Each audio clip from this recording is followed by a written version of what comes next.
The last couple of weeks, we were getting pretty deep into myth, and I really wanted to discuss this because stories, better yet, all stories are derived from somewhere else.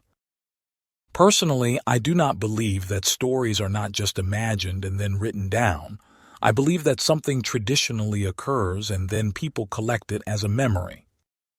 I often like to use Star Wars when discussing myth. Most of the scenes with Han Solo are just old Western stories, which in turn are old samurai stories, which in turn are older warrior stories. So on and so forth. The stories are always embellished and then altered to fit a narrative. Stories are not created, but rather real life reimagined. Welcome back to In Search of Tontonteac. Now, the American bison were traditionally thought to have a home in the plains of North America.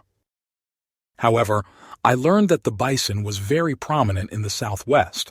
As for Arizona in the 1500s, the bison were all over Arizona and probably reaching into Mexico.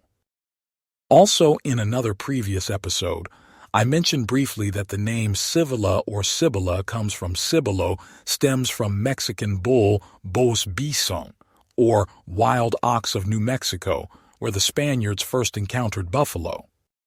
I have not located the part of the story where Cibola is named. These writings remain lost to us today. In the historical works of Hubert Howe Bancroft, Volume 1, pages 526, 528, is an abridged account of the expeditions of the Spaniards to Arizona and New Mexico, beginning with that of Marco de Niza in 1539, and with Coronado's expedition in 1510 to 1542 from Mexico, following the glowing reports from Cabeza de Vaca of the de Narvaez expedition, and giving the names of the pueblos in New Mexico. Here we are seeing that Cabeza de Vaca, the shipwrecked Spaniard who traveled across North America with Esteban the Moor, either learned the names of these cities or that he gave them names. From my research, the first written account of the bison was in 1565 by Baltazar de Obregon, where he observed hides, bones, and bison droppings in the Paquime ruins of Casas Grandes, Chihuahua, during an expedition with Francisco de Ibarra. We discussed Baltazar de Obregon when we explored the Colorado River, where we discovered an old mining town supposedly named after someone else. More often than not, I feel like the written accounts are often misplaced or no longer exist, which is why maps have been a key source for my inquiry into this subject. I use this Cornelius Whiteflyet map from 1597 because it indicates something interesting that I have pointed out before.